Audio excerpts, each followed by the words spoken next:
Hey Fins fans, what's going on? Reporting live from the electric blue sidelines of Hard Rock Stadium, it's your resident Dolphins diehard.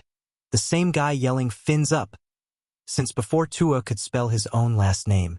And wow, we've got a lot to talk about today. Picture it. The Dolphins sitting at 4-7 after that wild OT win in Madrid. But the QB rumors are suddenly louder than a Saturday night on South Beach. Insiders are floating names like Kyler Murray and even Marcus Mariota as possible replacements for Tua, especially after the Commanders' backup lit up the Bernabeu like he'd been running McDaniel's playbook his whole life.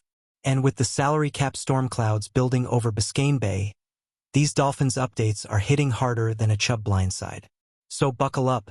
We're diving into the drama, the numbers, and the big what-ifs that could totally reshape this franchise.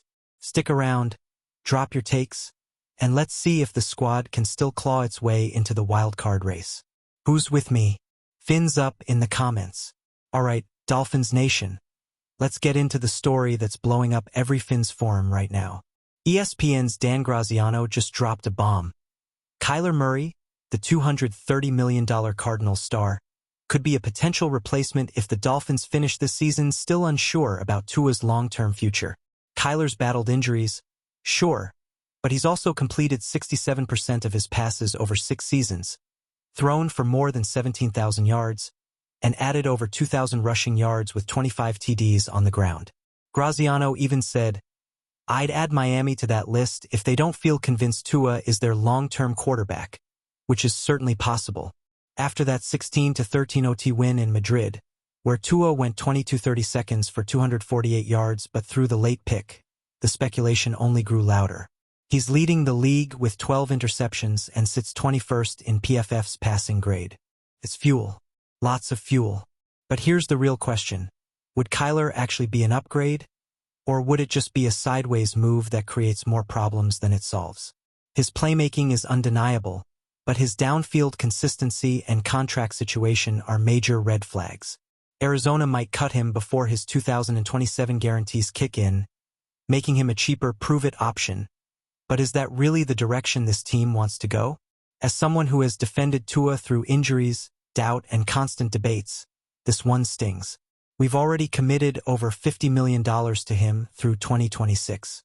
But if this 4-7 slide continues, a new front office might prefer a QB who can add mobility back into McDaniel's offense. So tell me, Kyler or Tua, what's your gut saying? Before we get too deep into the Murray talk, let's rewind to where all this noise started.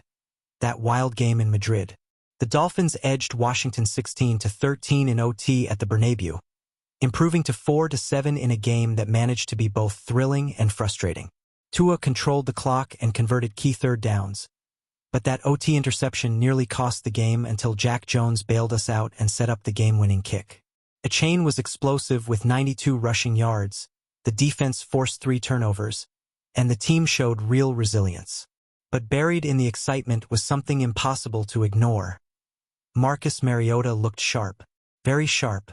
Filling in for an injured Jaden Daniels, Mariota threw for 215 yards, 2 touchdowns, and posted a 103 rating. Numbers that made a lot of people wonder whether he could be a legitimate bridge starter somewhere. Maybe even here. Should we even be talking replacements? Or is this panic in the middle of a messy season? Let me know what you think. Clutch win or deeply concerning? And that brings us to the heart of the storm. Tua. At 4-7, the spotlight on him is scorching. Yes, he's thrown for 2,800 yards and has a 92.5 passer rating. But the turnovers are killing this team. A new front office, a massive cap hit in 2026, and zero rushing threat in the offense all have people wondering where things go next. I love Tua. I genuinely do. He's grown, fought, and led this team through chaos. But even as fans, we can't ignore the holes, the inconsistencies, the lack of mobility, the risk every time he takes a hit. Are you still fully in on Tua? Or starting to wonder? Speaking of wondering, let's talk Mariota. The guy has bounced around the league for years, but in Madrid he looked calm, confident, and surprisingly efficient. His mobility adds a dimension this offense has been missing. He's cheaper, he's experienced, and he's having one of his more consistent seasons. It's no wonder some insiders think he could be a possible 2026 fallback plan. Is Mariota the bridge guy? Could he be the steady hand while the Dolphins sort out their long-term answer? Let me know. I'm genuinely curious what Finn's Nation thinks here. And then there's the Kyler Murray subplot. Dual threat magic, huge upside, huge risk. If Arizona moves on, he suddenly becomes one of the most intriguing reclamation projects in the league. But is Miami the right home for him? Would it fix the offense or just complicate the cap even more? But let's zoom out. This isn't just about quarterbacks. This roster has real cap decisions coming.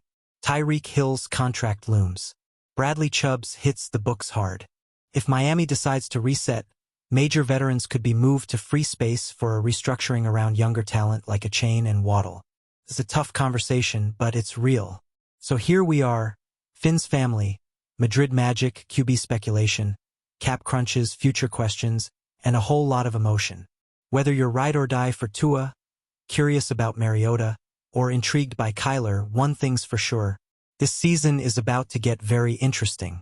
If you enjoyed the breakdown, drop a like, hit the comments with your 2026 QB pick, and share this with your tailgate crew. Fins up always. See you next time.